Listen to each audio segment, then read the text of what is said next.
Bank বিকাশ কিংবা বিভিন্ন যে জায়গা থেকে মানুষের অর্থাৎ অনলাইনে মানুষ যে টাকা রাখে নিজের সঞ্চিত অর্থ রাখে সেটি কিভাবে আসলে অন্যের হাতে চলে যাচ্ছে, কিভাবে সেই অর্থ চুরি হচ্ছে, সেই জায়গায় আজকে আসলে একেবারে আমরা যে আদ্যোপান্ত সেটি আসলে আমরা আপনাদের সামনে তুলে ধরবো। কিভাবে আসলে আপনার ব্যাংকে রাখা টাকা, বিকাশে রাখা টাকা অন্যের অ্যাকাউন্টে চলে যাচ্ছে, হ্যাকাররা কিভাবে আসলে এই বিপুল অর্থ হাতিয়ে নিচ্ছে, সেই বিষয়টির আসলে আজকে আমরা একেবারে পুরো প্রক্রিয়াটাই জানবো। সেই প্রক্রিয়াটা জানার আর পেছনে যে মূল রহস্য সেটি হচ্ছে দুজন চক্রের সদস্য গ্রেপ্তার হয়েছে, যারা হচ্ছে একেবারে কিভাবে ব্যাংক থেকে বিকাশ থেকে টাকা আত্মসাৎ করে সেই বিষয়টি।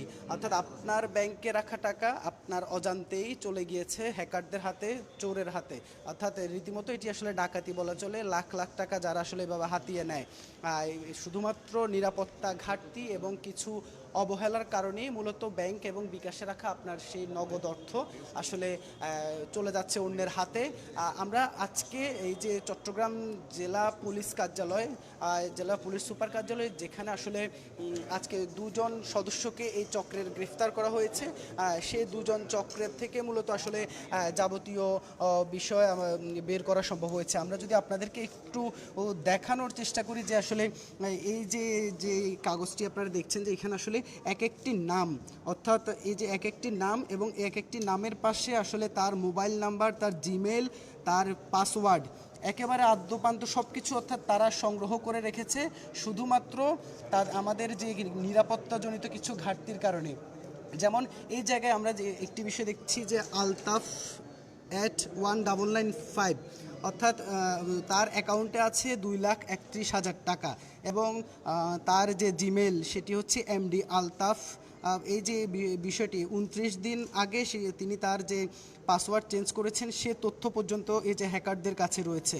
এছাড়া তার যে মোবাইল নাম্বার সব কিছু বিস্তারিত। এছাড়া আরও দেখছি যে অর্থাৎ এই চক্রটি, অর্থাৎ হ্যাকারদের একটি চক্র মাত্র গ্রেপ্তার, একটি চক্রের 2 সদস্য গ্রেপ্তার হয়েছে। সেখানে আমরা যে দেখছি যে আসলে মানুষের যে ব্যক্তিগত তথ্যগুলো সেটি কিভাবে আসলে তারা কতটা গুরুত্ব সহকারে তারা এগুলো সংগ্রহ করেছে, একেবারে সব কিছুই রয়েছে। অর্থাৎ এই যে মানুষগুলোর তথ্য তারা সংগ্রহ করেছে, এদেরই ব্যাংক অ্যাকাউন্ট থেকে, বিকাশ অ্যাকাউন্ট থেকে হঠাৎ করে একদিন হয়তো গ্রাহক দেখতে পাবেন যে আসলে তার যে লাখ লাখ টাকা সেটি উধাও হয়ে গেছে।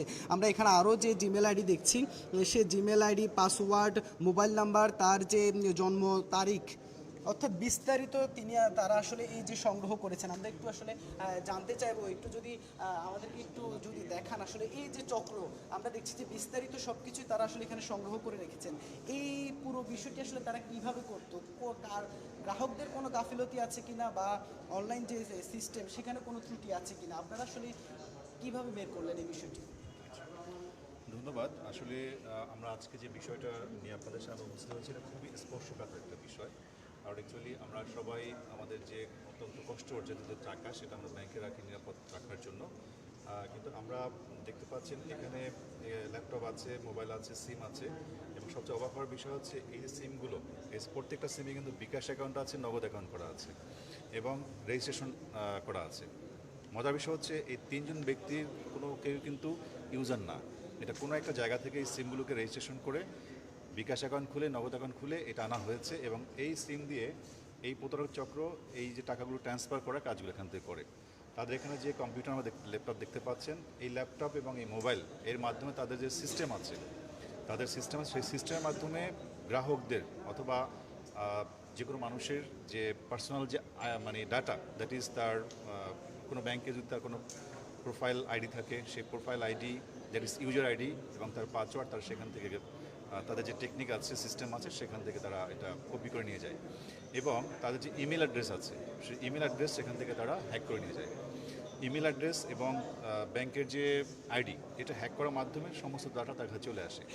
পরবর্তীতে তারা মেইল ফরওয়ার্ডিং করে, অর্থাৎ যে ব্যক্তির মেইলটি হ্যাক হলো সেটা তার অন্য একটা মেইল আইডিতে হ্যাক করে নেয়, ফরওয়ার্ডিং করে নেয়। ফরওয়ার্ডিং করলে যখন ওই মেইলে ব্যাংক থেকে যখন কোনো মেসেজ আসে, সাপোজ আপনি যখন টাকা জমা করবেন তখন মেসেজ যাবে যে ডিপোজিট হলো, অথবা আপনি যখন টাকা মানে অন্য কোথাও ট্রান্সফার করবেন তখন তার কাছে মেসেজটা চলে আসবে, মেইল চলে আসবে।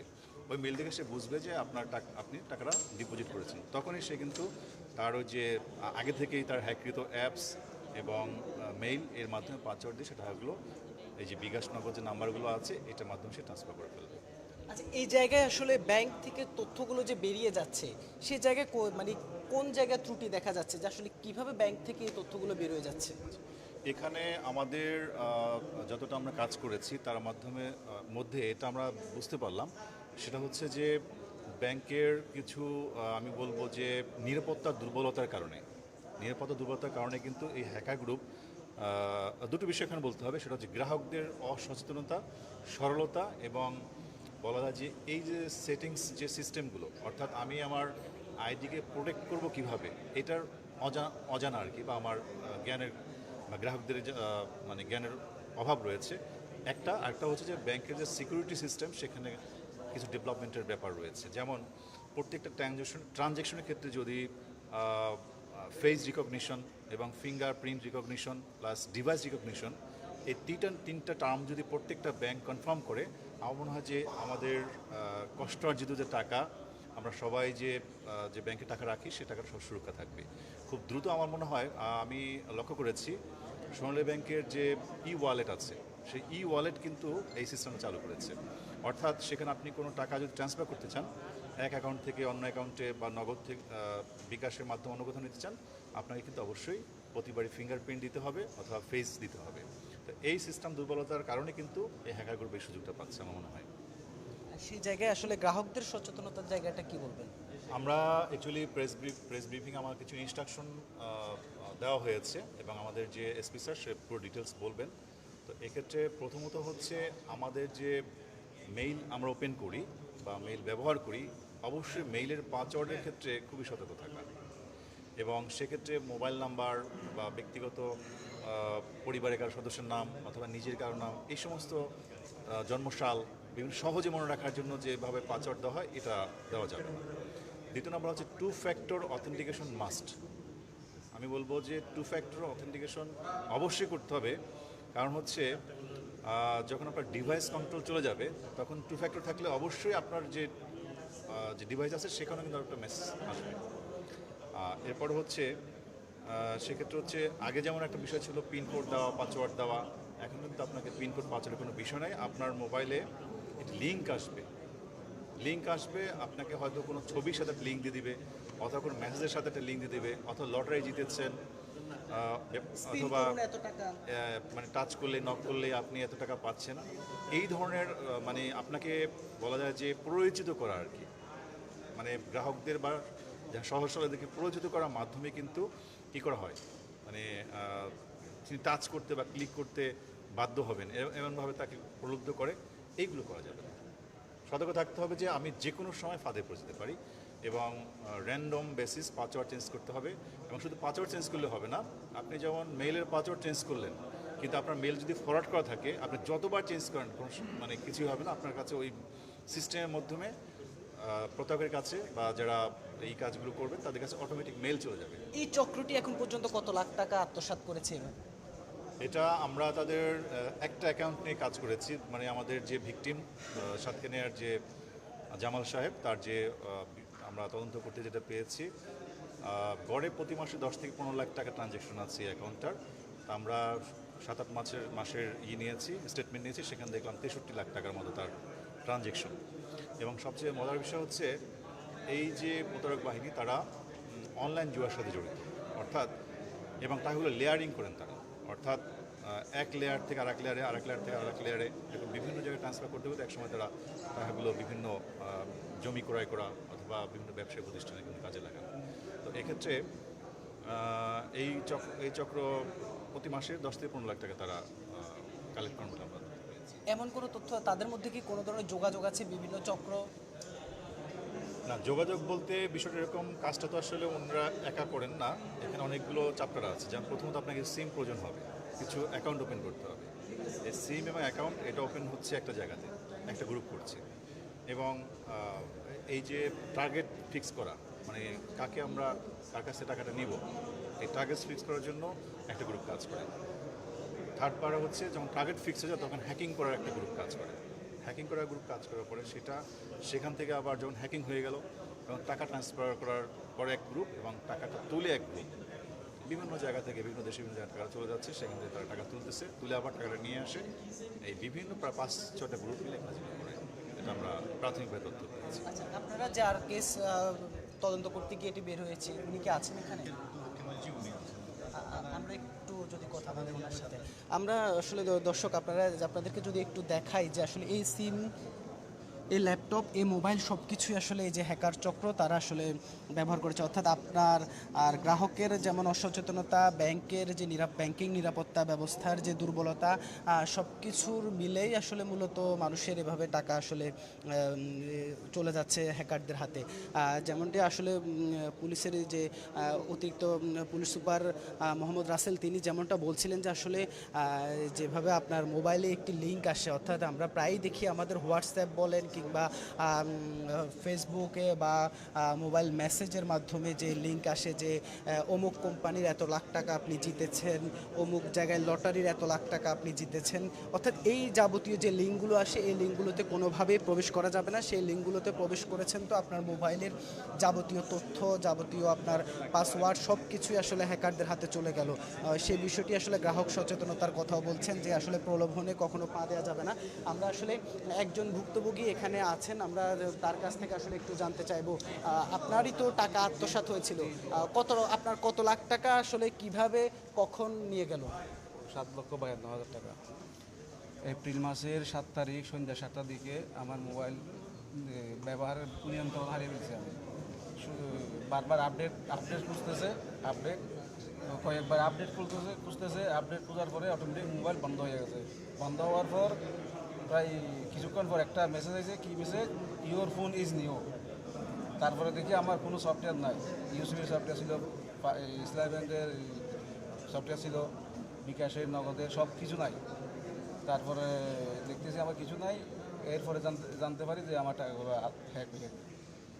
আপনি কি আপনার কোথাও থেকে আপনার কাছে কোনো লিঙ্ক এসেছিল যে লিঙ্কে আপনি প্রবেশ করেছেন? কোনো লিঙ্ক আসে নাই, এটা আমার স্পষ্ট মনে আছে, কোনো লিঙ্ক আসে নাই। আপনার এই যে তথ্য পরবর্তীতে তাদের হাতে কিভাবে গেল সেটি জানতে পেরেছেন? কার সাথে? আপনার টাকা হাতিয়ে নেওয়ার সময় আপনার যে তথ্য সেটি তারা কিভাবে সংগ্রহ করেছে? তথ্য কীভাবে সন্দেহ করেছে এটা আমি জানি না, এটা আমি কিচ্ছুই জানি না। আপনার নাম? আমার নাম জামাল উদ্দিন। কি করেন? আমি একটা কুলিং কর্নার করি সাতকানিয়াতে, সাতকানিয়া সদা ইউনিয়ন আর কি, 8 নম্বর ওয়ার্ডে। এই যে মানুষের এভাবে টাকা হাতিয়ে নিচ্ছে, এই বিষয়টা আপনার কাছে আসলে আপনি যেমন আজকে আপনার টাকা উদ্ধার হয়েছে, হয়তো অনেকের টাকা এরকম উদ্ধার হচ্ছে না, অনেকে এরকম নিঃস্ব হয়ে যাচ্ছে, কি বলবেন এই বিষয়ে? এই বিষয়ে বলবো, যারা অ্যান্ড্রয়েড ব্যবহার করে তারা যেন সঠিকভাবে ব্যবহার করে, কোনো লিঙ্কে কোনো স্পষ্ট না করে, কোনো লিঙ্কে না ঢুকে, এটা নিয়ে সতর্ক থাকার জন্য বলবো। আর আমরা যদি একটু আপনার সাথে কথা বলি, এই যে এই প্রতারকদের নিয়ে আসলে কি বলবেন? আমি মনে করি আশা করি এখানে সুস্থ তদন্ত করছে বিদ্যুৎ জিনিসটা কি, তারা তদন্ত করছে বিদ্যুৎ সহযোগিতা করছে বিদ্যুৎ এগুলো বাইরে হয়েছে। রাষ্ট্র স্যার উনি যেভাবে কাজটা দ্রুত করছে, আশা করি আমার জানার মতো আর কেউ হলে মনে করতে না, মনে উনি অনেক কষ্ট করছে, ওনাকে অনেক ধন্যবাদ। এরকম আসলে অনেকের টাকা তো এরকম আরও আত্মসাৎ হয়েছে, সবার টাকা তো আসলে সবাই ফেরত পায়নি। এই যে আপনাদের টাকা তো ফেরত পেয়েছেন বিধায় হয়তো আপনারা আজকে এই যে কেমন আসলে আপনাদের জিনিসটা কাজ করে যে আসলে আপনার নিজের টাকা, রুজি করা টাকা এইভাবে নিয়ে যাবে? আসলে বিসমিল্লাহির রহমানির রহিম, আমি সর্বপ্রথম বলতে চাই চট্টগ্রাম জেলা পুলিশকে ধন্যবাদ জানাই। ওরা অক্লান্ত পরিশ্রমের মাধ্যমে মানে এই এত বড় জাতীয় একটা হ্যাকারকে ধরতে পারছে, সেজন্য সবাইকে ধন্যবাদ জানাই। এটা আমার বড় ভাইয়ের প্রায় 7,52,652 টাকার মতো, মানে এই 2-3 দিনে মানে মেসেজের মাধ্যমে হ্যাকারে নিয়ে গেছে। আশাবাদী ইনশাল্লাহ সবাই সচেতন থাকবে এরকম হ্যাকার থেকে। আর যারা অ্যাপস ব্যবহার করে তাদেরকে বলবো কারো হাতে মোবাইলটা না দেয়, আর জিমেল সবসময় সেফ থাকে, এটা আশাবাদী আমি। আসসালামু আলাইকুম। শুনছিলেন, অর্থাৎ দর্শক যেমনটা বলছিলাম যে আসলে নিজের ব্যাংক বিকাশে থাকা টাকা কিভাবে আসলে মুহূর্তের মধ্যে হাতিয়ে নিচ্ছে চক্র, সেটি আসলে বলতে গেলে তাদের জাল এতটা বিস্তৃত, তারা ব্যাংকিং সেক্টরের যে নিরাপত্তা দুর্বলতা সেটিকে কাজে লাগিয়ে পাশাপাশি গ্রাহকদের মোবাইলে যাওয়া যে লিঙ্ক, ওটিপি সহ যাবতীয়, অর্থাৎ এখানে গ্রাহক সচেতনতা যেমন জরুরি, তেমনি ব্যাংকিং সেক্টরে যে নিরাপত্তা ব্যবস্থা সেটি বাড়ানো জরুরি। আর সর্বমিলিয়ে আসলে আইন শৃঙ্খলা পরিস্থিতির যে উন্নতি সেটিও আরও দরকার, যেহেতু আসলে এই অপরাধীরা যেন দ্রুত এভাবে ধরা পড়ে। যাদের দুজনকে আজকে ধরা হয়েছে চট্টগ্রামে, এরকম আরও অনেক হ্যাকার রয়েছে যারা আসলে নিরীহ অসহায় দীর্ঘদিন জমিয়ে রাখা টাকা তাদের আসলে অজান্তেই হ্যাকাররা নিয়ে নিচ্ছে। সেই হ্যাকারদের যেন সেই দুষ্কৃতিকারী, সেই অপরাধীদের যেন আইনের আওতায় নিয়ে আসা হয়, সেই বিষয়টি আসলে জোরালো ভূমিকা রাখবে, অন্তত এই জায়গায় প্রতারণার হাত থেকে যেন মানুষ রক্ষা পায় সেই জায়গায়। তো আপনারা দেখছিলেন যে আসলে কীভাবে হ্যাকাররা আসলে টাকা হাতিয়ে নেয় মোবাইল বিকাশ থেকে, সেটি আসলে দেখাচ্ছিলাম আপনাদেরকে।